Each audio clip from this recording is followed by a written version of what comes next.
bienvenue dans la Chronique Pro B épisode 2. On se retrouve pour un nouvel épisode ensemble où nous allons parler aujourd'hui évidemment de Pro B et nous allons parler de la 15e journée qui s'est déroulée vendredi et samedi. Des rencontres à haut danger comme celle par exemple entre Fos-sur-Mer et Saint-Quentin qui étaient tous les deux à égalité à la place de premier relégable. Des gros sacres aussi pour l'ADA qui s'est largement imposé contre Aix-Maurienne. Pareil pour Quimper dans le derby breton face à l'Hermine de Nantes.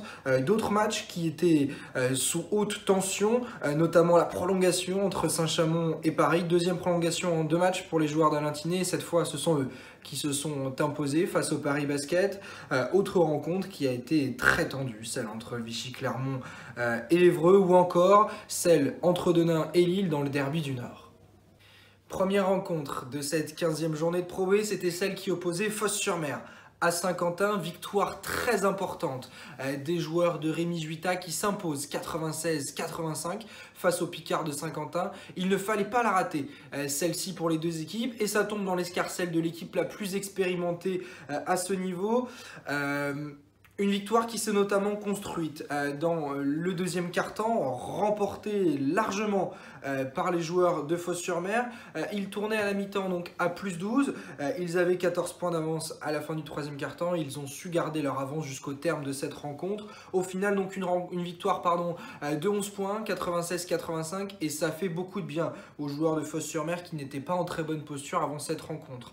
À l'issue de ce match, ils tournent donc à 5 victoires pour 10 défaites, tandis que Saint-Quentin reste à 4 victoires et donc engrange une 11e défaite cette saison, toujours relégable, donc les Picards qui prennent donc une victoire de retard sur leurs poursuivants Évreux et Fos-sur-Mer qui sont tous les deux à égalité désormais à la 15e place de ce championnat. Côté statistique, on va notamment parler du gros match de Caleb Walker qui a été le meilleur joueur de cette rencontre avec 27 points, 2 rebonds et surtout 7 passes décisives. Il a su distribuer des ballons malgré son gros scoring, 5 fautes provoquées pour lui et au final 34 d'évaluation. Très fort donc de la part de l'Américain. Il a bien été suppléé par Junior Mbida, auteur de 14 points à 8 rebonds, mais également par son autre intérieur, Makram Ben Romdan, qui score donc 16 points et qui prend 6 rebonds, 6 fautes provoquées également pour le Tunisien qui termine avec 20 d'évaluation.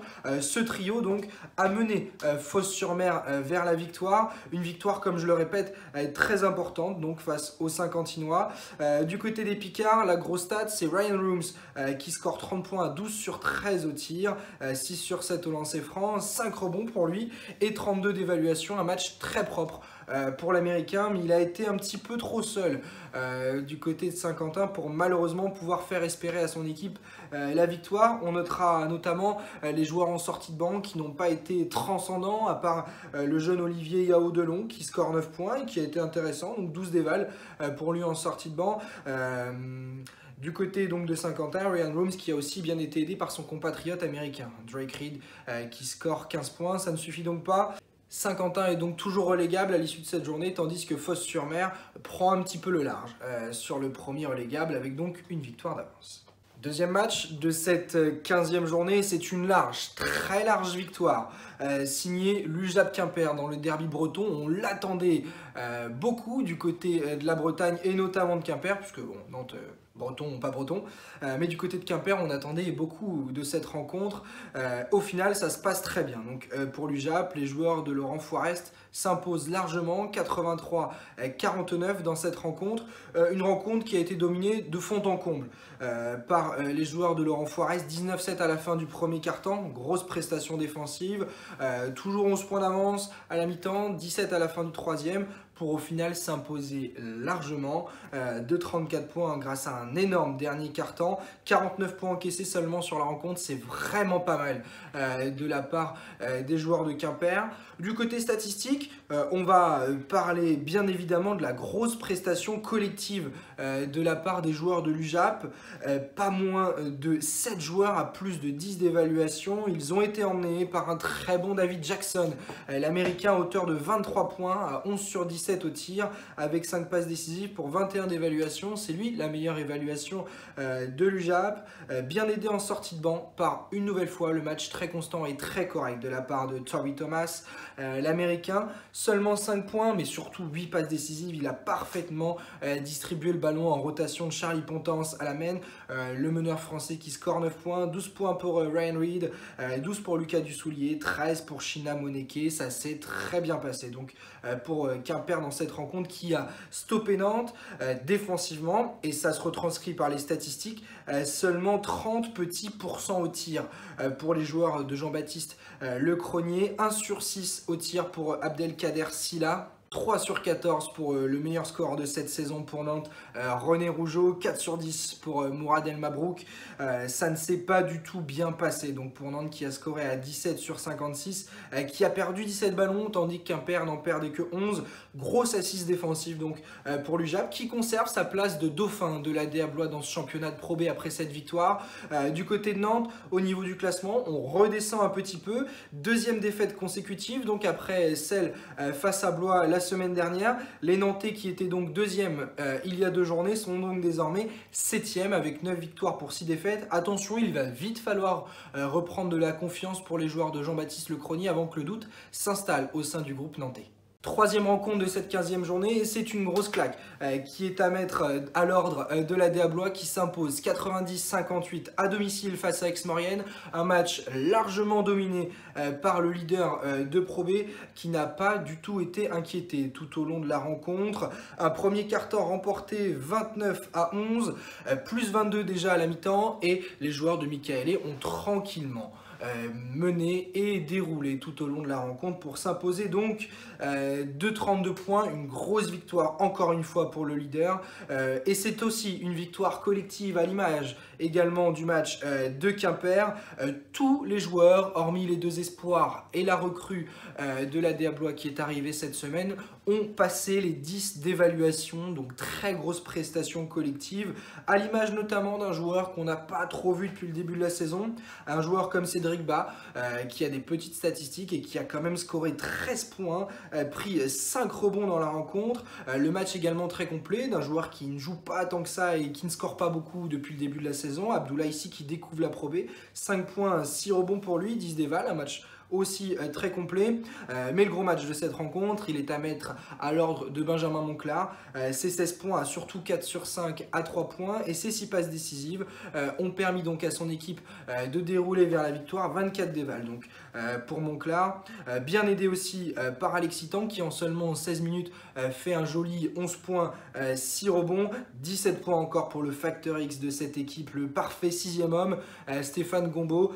Donc ça va très bien pour la DA Blois. Nouvelle victoire pour eux qui sont seuls leaders de ce championnat avec 13 victoires pour 2 défaites.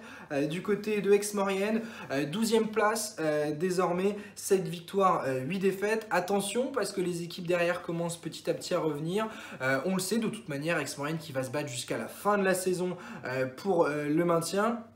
Il ne faudrait pas engranger d'autres défaites, même si évidemment qu'un match contre la DA Blois n'était pas forcément dans le tableau de marche des joueurs d'Emmanuel Schmitt. Gagner des matchs va être très important pour ne pas avoir à batailler à la fin de la saison pour le maintien. Côté statistique, on notera les 12 points de Ronald March, mais à 3 sur 12 au tir, très très compliqué, les 11 points de Jaron Burroughs et les 10 points de Charles Nkaloulou. Ça n'a donc pas suffi pour les joueurs d'Aix-Maurienne qui n'ont pas vraiment existé tout au long de cette rencontre. Grosse prestation défensive et offensive du leader blésois qui reste donc premier de ce championnat de Pro B. Quatrième rencontre de cette 15e journée de Pro B, c'était un duel dans le Grand Est entre Griezo-Berhofen et le SLUC de Nancy. Victoire du SLUC de 2 petites unités, 80-78, un match qui aura été serré tout du long. Plus 1 à la fin du premier quart-temps pour le SLUC, plus 2 à la mi-temps pour Grise, plus 1 à la fin du troisième et au final plus 2 pour le SLUC à la fin du match. Donc une rencontre très très serrée entre 2 équipes qui pourtant au vu du classement ne l'étaient pas avant cette rencontre.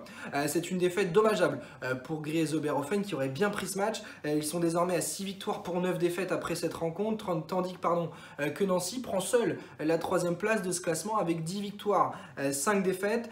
Deuxième victoire en 2 matchs donc pour les joueurs de François Perronnet. Côté statistique, on notera les 20 points de Williams Narras à 6 sur 15 au tir, 10 rebonds pour lui, double-double. Donc 24 dévals, il a bien été aidé par Ron Lewis, 14 points et 17 dévals. On notera aussi les 15 d'évaluation de Dinmao Diakosa, auteur de 8 points, 7 rebonds, un match très complet pour lui. C'est une victoire collective donc pour les joueurs de François Perronnet qui auront shooté dans cette rencontre à 40%.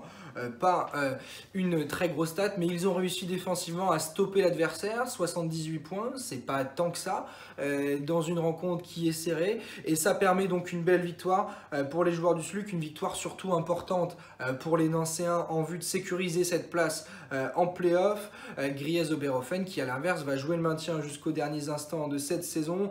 On notera, comme à son habitude, la bonne prestation de l'Espagnol Asier Zengo, Tita Bengoa, auteur de 18 points à 6 sur 10 au tir en seulement 14 petites minutes. Les 15 points également de Louis Cassier, les 12 points de Kevin Dinal, les 13 de Karam Machour. Ça n'a donc pas suffi pour Griez Oberhofen qui a pourtant bien été emmené dans la bataille du rebond par son intérieur Bruno Singalamata qui prend 13 rebonds. Ils ont gagné cette bataille du rebond, les joueurs de Grise, mais malheureusement ça ne leur aura pas suffi. Les 11 rebonds offensifs ne se seront pas convertis en seconde chance scorée. Et c'est bien là le problème. Il faut, face à des équipes fortes, saisir les occasions quand on nous les donne. Courte pause dans ce déroulé de la 15e journée de Pro B. Le temps pour moi de vous remercier une nouvelle fois pour votre fidélité. Plus de 500 vues sur le premier épisode de la chronique Pro B. Évidemment que j'ai envie de vous dire que j'adorerais qu'on fasse plus de 500 vues sur celle-ci, ce serait génial. En tout cas, merci à tous de partager notre compte, de venir vous abonner sur Instagram, de surtout répondre aux petits sondages qu'on vous propose sur notre page Instagram. N'oubliez pas évidemment que nos réseaux sociaux sont disponibles sur Facebook, sur YouTube. C'est le principal, sur Instagram, c'est là où tout se passe, c'est là où on vous donne les nouvelles vidéos, où vous avez toutes les infos. Voilà, c'est ça bien évidemment le plus important pour qu'on puisse créer une vraie communauté ensemble, que vous puissiez, à un moment donné, ce serait génial, discuter ensemble sur nos réseaux sociaux, débattre de basket français, faisons grandir ensemble ce basket français. Cette chronique Pro B, évidemment, je dirais l'émission principale de notre chaîne YouTube. C'était un carton pour cette première émission, j'espère que celle-ci, ce deuxième épisode, en sera également un. N'hésitez pas encore une fois à émettre vos critiques, à émettre aussi ce qui vous plaît dans cette émission. Vous avez été nombreux à me dire que vous aimeriez avoir des images pour compléter cette émission. Malheureusement, ce n'est pas possible. C'est la Ligue qui a les droits de toutes les images. Impossible pour nous donc de les mettre sur YouTube. Ça serait bien évidemment avec grand plaisir. Peut-être que si un jour on arrive à faire grandir cette émission, la Ligue acceptera de nous filer quelques petites images pour qu'on puisse les mettre. Ce serait génial. Après, encore une fois, nous on va améliorer notre contenu et puis c'est évidemment à vous de partager au plus grand nombre ces vidéos pour qu'on soit ensemble et qu'un jour on ait une légitimité pour pouvoir peut-être demander à la LNB de partager nos petites images. 5e rencontre, 5th game de cette 15e journée de Pro B. C'était une prolongation, une nouvelle prolongation. Et par contre, à l'inverse de celle de la semaine dernière, une victoire pour Saint-Chamond, donc deuxième prolongation en 2 matchs pour les joueurs d'Alain Tiné. Et cette fois, ils arrivent à l'emporter. Pourtant, Dieu sait que cette prolongation a été serrée. Paris avait pris 5 points d'avance, Saint-Chamond est revenu, Saint-Chamond est passé devant et Saint-Chamond réussit à l'emporter. Victoire très importante à domicile pour Saint-Chamond en vue des playoffs. Pour Paris, c'est une nouvelle désillusion et celle-ci fait très très mal.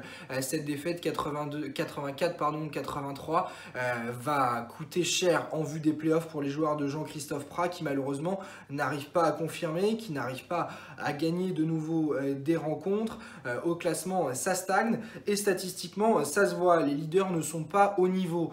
Pour l'instant, du côté de Paris, ce sont les jeunes joueurs qui poussent ce groupe, à l'image de Gauthier Denis, auteur de 16 points à 4 sur 10 au tir, à l'image également des 7 rebonds d'Ismaël Kamagaté, le très jeune Ismaël Kamagaté, qui fait une nouvelle fois une belle rencontre, 10 dévals.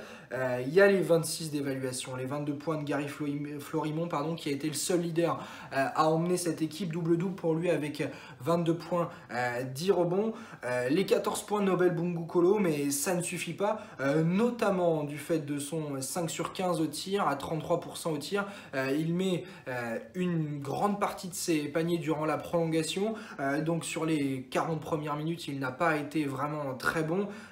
Quand les leaders ne sont pas là, ne sont pas bons, c'est trop compliqué pour un groupe qui a misé sur des joueurs forts et pour compléter au vu de son budget sur des jeunes joueurs. Et là, ce sont les jeunes joueurs qui assurent. C'est bien ça le problème du côté du Paris Basket. On peut louer toute la combativité du monde à Marassi, mais il met 0 points, il prend 3 rebonds, il est à 0 déval, 0 sur 4 au tir. C'est pas bon. On peut louer également toute la bonne volonté à Ben Uzo, c'est un étranger, il score 0 points. Derrière, on peut aussi louer toute la bonne volonté à Destin Sleva, mais il met 12 points. C'est pas assez quand on est un étranger et qu'on vient avec un joli CV. Donc malheureusement, pour l'instant, cette équipe de Paris ne répond pas vraiment aux attentes qui lui sont données. Il va y avoir un grand rendez-vous évidemment pendant la Chinese Week du côté de Paris pour le Paris Basket qui va accueillir à l'Accor Hotel Arena Aix-Marine. Ça, c'est une superbe promotion pour le basket français et pour le championnat de Pro B, mais il va falloir gagner des matchs si le club de Paris Basket veut grandir, parce que pour l'instant du côté de l'Île-de-France, c'est plutôt Boulogne-le-Valois qui est en train de faire une belle image avec des belles victoires en Jeep Elite et qui est en train d'aller peut-être chercher un deuxième spot en Euroleague quand il faudra aller en chercher un. Donc pour l'instant, le club d'Île-de-France, c'est pas le Paris Basket, et cette défaite contre Saint-Chamond, qui est pas un des plus gros budgets du championnat, fait vraiment tâche pour les joueurs de Jean-Christophe Prat, je tenais à le dire. Du côté de Saint-Chamond, nouvelle grosse prestation de la part de Grimet-Pommier, 19 points, 9 rebonds pour lui à 24 dévals. Il a bien été aidé par les 14 dévals de Juraj Skific. C'est 16 points pour lui, 15 points pour Jonathan Oyo qui est revenu de blessure. Ça fait vraiment beaucoup de bien pour Saint-Chamond qui retrouve son maître à jouer. 12 points pour Mathieu Guichard en 43 minutes. Tout le monde a petit à petit apporté. Le jeune Mathéo Lega score 8 points en sortie de banc. Jean-Stéphane Rina à l'expérience qui met 5 points, qui capte 3 rebonds. C'est intéressant ce que propose Saint-Chamond cette saison, et au classement, ça se voit également pour les joueurs d'Alain Tiné qui réalisent vraiment une très bonne saison. Tous ensemble, c'est la force du collectif, comme à chaque fois pour les petits budgets qui fait foi. Ils sont désormais 6e, à égalité à la 4e place de ce championnat. 9 victoires, 6 défaites pour le Saint-Chamond Basket qui fait vraiment une très bonne saison pour l'instant, notamment grâce à son assise défensive une nouvelle fois. Du côté de Paris, malheureusement, un match de retard, mais c'est une 15e place pour eux à 5 victoires et 9 défaites. Une rencontre qu'ils joueront ce mardi face à Antibes. Cette rencontre de retard, une victoire serait vraiment bienvenue pour les Antibois et pour les Parisiens, mais pour Paris qui est en danger, il faudrait vraiment une victoire, parce qu'on le rappelle pour l'instant que les Parisiens n'ont qu'une petite victoire d'avance sur Saint-Quentin, premier relégable. Je vous imagine même pas le dégât du côté de Paris s'il venait à être relégable et à descendre en National 1. Il nous reste 4 petits matchs. La rencontre dont on va parler désormais, c'est la rencontre qui s'est jouée à la Kind Arena entre Rouen et Antibes, et les joueurs d'Alexandre Ménard s'imposent et restent invaincus à domicile. Victoire 97-80 pour eux à domicile. Une rencontre qui a été remportée et qui s'est jouée notamment dans le dernier quart-temps, où les Rouennais ont scoré pas moins de 34 points. Victoire donc 34-18 dans le dernier quart-temps. Au final, c'est sur une victoire de plus 17 qui reflète pas forcément la globalité du match, mais ils ont réussi à rester concentrés tout au long de la rencontre, et ils ont aussi réussi à mettre en échec une équipe qui n'a pas été emmenée par ses leaders. Ils ont très bien ciblé le meilleur joueur de cette équipe antiboise, Team Blue, qui ne score que 5 points à 1 sur 7 au tir, qui prend prend qu'un petit rebond et qui finit avec 0 déval. Et ça, on peut se dire que clairement, l'objectif tactique qui était de stopper le leader de cette équipe a été validé. Pour Rouen, du côté d'Antibes, on va rester sur les petites stats antiboises, 14 points pour Zaid Hurst, à seulement 4 sur 14 au tir, ça c'est moyen. Gédéon Pitard qui fait un match convenable avec 10 points à 4 sur 7 au tir. On notera le 3 sur 10 de Romuald Morancy. Malheureusement, aucun joueur n'est sorti du lot dans cette rencontre du côté d'Antibes. Et pour les joueurs de Nicolas Antic, c'est une nouvelle défaite qui fait tâche. Ils sont à 7 victoires, 7 défaites après 7 journées. Ils auraient dû évidemment l'emporter s'ils voulaient d'une part revenir sur Rouen et lancer leur course véritablement vers les playoffs. La saison d'Antibes est trop irrégulière. Leur début de saison était catastrophique. Ils relèvent un petit peu la tête, mais ils n'arrivent pour l'instant pas du tout à confirmer depuis le début de la saison. Et ça pose bien problème. Du côté de Rouen, statistiquement parlant, seulement 27 minutes, mais 30 points pour André Speight à 10 sur 18 au tir, 5 sur 8 à 3 points, c'est très bon pour lui, 4 rebonds et 25 dévals. Au final, ça a été lui le grand leader de cette équipe du côté de Rouen. On notera également les 18 dévals pour Jérôme Cazeneuve qui a approché le double-double, 7 points, 9 rebonds, 6 passes décisives pour lui, un match extrêmement complet, 18 dévals aussi pour Zimi Nwogbo, 14 points et 17 points pour Thomas Sessi-Diop, c'est les gros stats de cette rencontre du côté de Rouen. Félicitations encore une nouvelle fois aux joueurs de Rouen qui s'imposent à domicile, ils sont toujours invaincus dans leur Kind Arena et c'est une 5e place pour eux qui confirment leur bonne saison dernière, 9 victoires, 6 défaites pour eux qui continuent à être une des meilleures défenses de ce championnat. Ils sont désormais à égalité à la 4e place. Ils peuvent continuer à tranquillement entrevoir les playoffs s'ils gardent cette régularité. Du côté d'Antibes, un match de retard, mais donc 7 victoires, 7 défaites, comme je vous l'ai dit tout à l'heure. 11e place du classement pour eux. Il ne faudrait pas une défaite face à Paris en match de retard, sinon ils retomberaient à la 12e place. Une victoire serait vraiment bienvenue pour remonter à la 8e place à égalité avec Denain, Vichy et Lille. Vichy-Clermont, justement, qui recevait la Madeleine d'Évreux.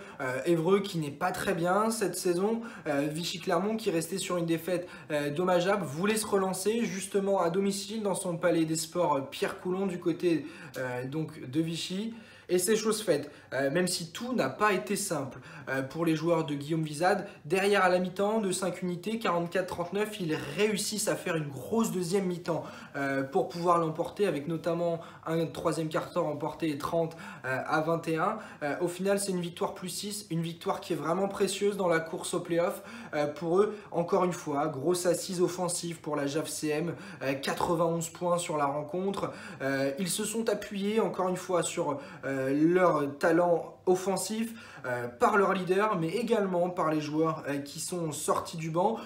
Une nouvelle fois, David Denave très efficace en sortie de banc avec 12 points. Le gros joueur de cette rencontre, c'est Mohamed Koné, l'immortel Mohamed Koné, 17 points, 5 sur 7 au tir, et attention, roulement de tambour, 15 rebonds pour lui dans cette rencontre, dont 6 offensifs.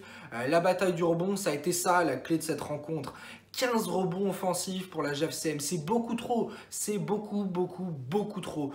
Si Évreux voulait l'emporter dans cette rencontre, on notera également les 18 dévals de Marco Sucaumu, l'espagnol, avec ses 12 points, et de Arthur Rosenfeld, 15 points à 5 sur 7 au tir et 4 passes décisives, 7 fautes provoquées également pour le meneur français, tantôt décrié, tantôt dans le rythme. Arthur Rosenfeld fait une saison assez irrégulière, mais il a été très important à la main dans cette victoire.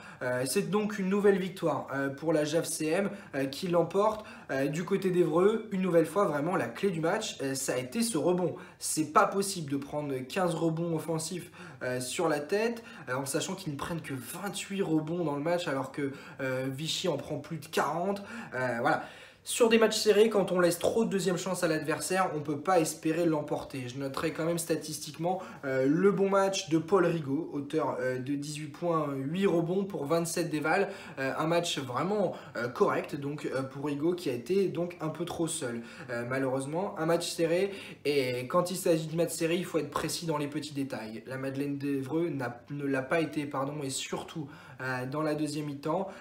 Au vu du classement, c'est une défaite qui les met en danger puisque Fos-sur-Mer revient à égalité avec eux. Après leur victoire de ce week-end, ils sont désormais 15e de ce championnat, 5 victoires, 10 défaites. Ils ont une victoire de retard sur Griez-Oberhofen, 13e, mais ils ont surtout seulement une petite victoire d'avance sur le premier non relégable Saint-Quentin.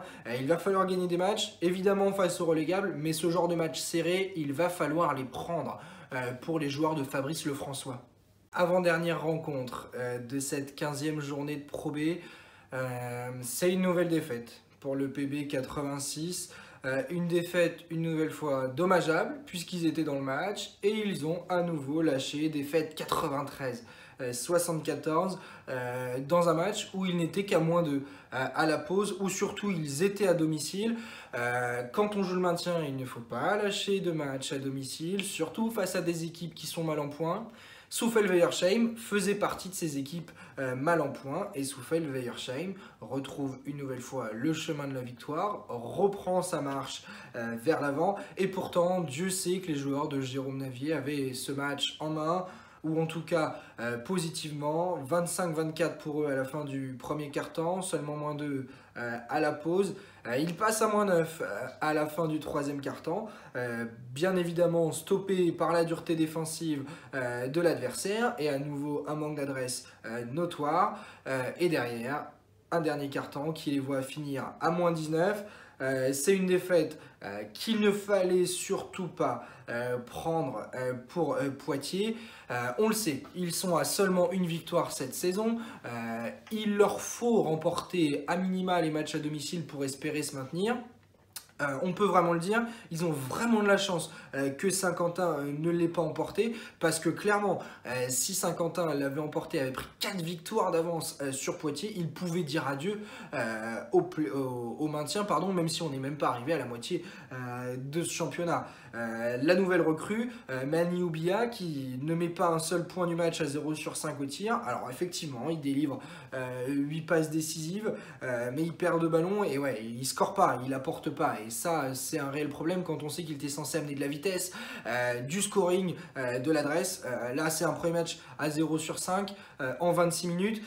C'est moyen. Abdoulaye Mbaye qui confirme avec ses 15 points après son bon dernier match. Donc 5 sur 9 pour lui au tir, c'est pas mal. On notera les 21 points de Michael Var à 6 sur 10 au tir. Mais voilà, ces deux joueurs-là ont été trop seuls, entre guillemets, pour pouvoir emmener cette équipe. Même si pour une fois, on l'a assez décrié comme ça, Baptiste Chouafé a fait un bon match avec 15 points en sortie de banc. Il y a eu 14 points aussi pour Efe Odidje. Mais voilà, Brian Pamba titulaire 0 points, Jim Seymour titulaire 0 points, Kevin Mendy 33 minutes 7 points. C'est compliqué de pouvoir l'emporter dans ces circonstances-là, surtout quand on voit une équipe de Soufel-Weiersheim aussi à droite, aussi dure défensivement, 60% au tir pour les joueurs de Stéphane et Berlin dans cette rencontre. Il y a les 19 points de Jason Bach à 7 sur 10 au tir, il y a les 17 points de Juan Staten, il y a les 17 points aussi de Vincent Van à l'intérieur avec ses 5 rebonds. Tout le monde a participé à la rencontre, à l'image de Louis Marnette en sortie de banc hauteur de 11 points, des 8 points en toute discrétion mais en toute dureté de Kentan Facey. Voilà, tout le monde a apporté dans cette rencontre et surtout personne n'a fait de petites fioritures. Seulement 9 ballons perdus, 60% au tir. Franchement, Soufel-Weiersheim n'a pas fait assez d'erreurs pour pouvoir perdre cette rencontre. Ils ont été beaucoup trop bons et Poitiers leur a facilité la tâche. Ça ne s'est donc pas bien passé une nouvelle fois pour les joueurs de Jérôme Navier. Toujours dernier de ce classement avec seulement une victoire. 9 victoires, 6 défaites, c'est le bilan de Soufel-Weiersheim, le promu qui fait toujours une aussi bonne saison. 4e place pour les joueurs de Stéphane et Berlin. Ça va très bien du côté de l'Alsace. Last game, et c'était un derby du Nord. Denain qui recevait Lille dans son complexe sportif Jean de Gros. Courte victoire pour les Lillois à l'extérieur, mais quelle victoire importante, 72-74 pour les joueurs de Jean-Marc Duprat. Une victoire où l'événement principal de cette rencontre sera les 3 lancers francs ratés dans les toutes dernières secondes de Marquis Wright. Il s'en est voulu Et il peut s'en vouloir malheureusement. Il avait la victoire au bout des doigts sur la ligne des lancers francs, mais en même temps, comment réellement lui en vouloir après son si bon match? 26 points pour lui, à 10 sur 19 au tir, 3 sur 6 à 3 points, 4 passes d'ess pour 18 déval. Ils ont été que deux à passer la barre des 10 points dans cette rencontre. Le deuxième, c'est Pierrick Poupé en sortie de banc, auteur de 13 points, 4 passes d'ess pour 16 déval. On notera le 45% au tir des Donésiens, qui n'est pas non plus mauvais, qui est loin d'être parfait. Mais dans une rencontre à 72-74, on imagine mal de toute façon voir les deux équipes à 60% au tir. Le 6 sur 24 à 3 points peut effectivement faire tâche. Denain qui a un petit peu manqué d'alternance dans ses choix. 24 tirs à 3 points pris quand on en score seulement 6. Ouais, ça fait un petit peu moyen. Et Lille s'est engouffré dans la brèche pour réussir au final à l'emporter, emmené par un très bon Mike Holton, auteur de 21 points, à 7 sur 11 au tir, 50% pour lui à 3 points, et au final à 20 déval, il a bien été aidé une nouvelle fois par un Jean-Victor Traoré, toujours aussi efficace dans la raquette, 15 points, 7 rebonds à 20 déval pour lui, 10 déval aussi pour Jonathan Kazadi, auteur de 13 points. On notera les 6 points de Chairman Gay en sortie de banc et les 5 de Louis Ruclin. C'est pas évidemment le banc qu'il va falloir féliciter dans ce genre de rencontre. C'est l'abnégation et la dureté jusqu'à la fin de la rencontre pour pouvoir l'emporter. On sait que les courtes victoires de 2 points peuvent basculer pour une équipe, pour une autre. Effectivement, cette maladresse sur la ligne des lancers francs coûtera la rencontre. À Denain. Pourtant, ils ont fait 10 sur 16 au lancer franc sur toute la rencontre. Il aurait fallu faire 13 sur 16 avec ces 3 lancers francs ratés à la fin par Marquise Wright. 3 sur 7 pour lui au lancer franc dans cette rencontre. Malheureusement, voilà, ces 3 lancers francs qui coûtent la victoire à Denain. Côté classement, rien de catastrophique pour les deux équipes. Denain est toujours dans le game, dans ce championnat de Pro B. 8e place pour eux, donc avec 8 victoires, 7 défaites.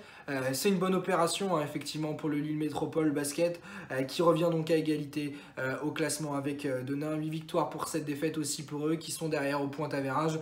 Ils sont donc 10e, ils sont 3 à égalité à cette 8e place de Pro B avec 8 victoires, 7 défaites. Vichy Clermont, Denain et donc le Lille Métropole Basket. Heureusement donc que Lille l'a emporté.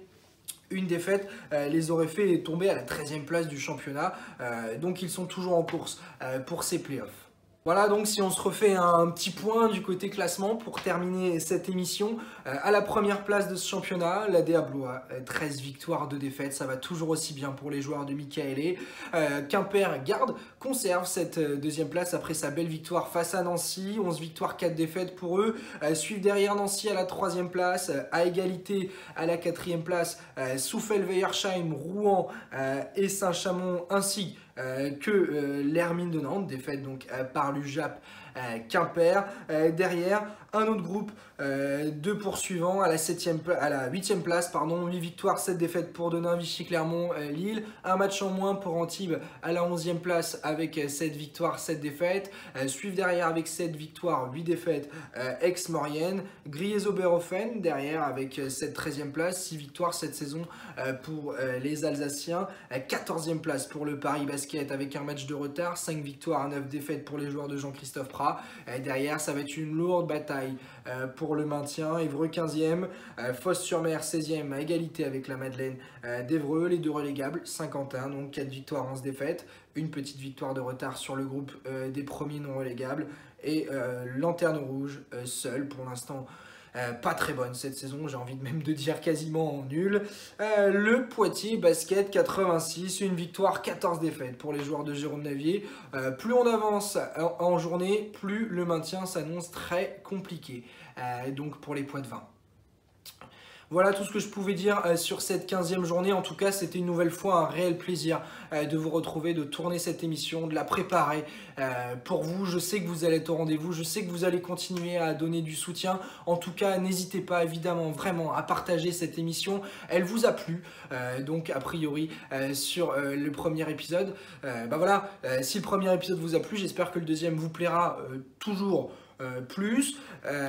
Donc n'hésitez pas à la partager, n'hésitez pas à nous rejoindre sur les réseaux sociaux, n'hésitez pas à lâcher un petit pouce bleu, ça fait toujours plaisir. Évidemment, le soutien ne fait que chaud au cœur. Moi, je vous souhaite une bonne semaine. On va se retrouver évidemment cette semaine pour une petite vidéo. Vous m'avez proposé des sujets sur notre page Instagram. N'hésitez pas à nous en proposer des nouveaux. Si vous voulez qu'on parle de sujets qui vous plaît, n'hésitez pas. On fera une petite vidéo dessus. En tout cas, j'ai noté, il y a eu la vidéo sur les prospects la semaine dernière. Il y a plusieurs propositions qui m'ont été données. Une sur l'ambiance dans les salles de Pro B ou encore plein d'autres sujets. Voilà. Tous ces sujets vont être abordés, on va parler basket français tous ensemble chaque semaine. En tout cas, j'espère que la chronique Pro B d'émission en émission va devenir un vrai rendez-vous pour vous. Moi, je vous souhaite une très bonne semaine, je vous souhaite une bonne journée, une bonne soirée, peu importe quand vous regardez cette émission. On se retrouve dans la semaine pour une prochaine vidéo. Salut!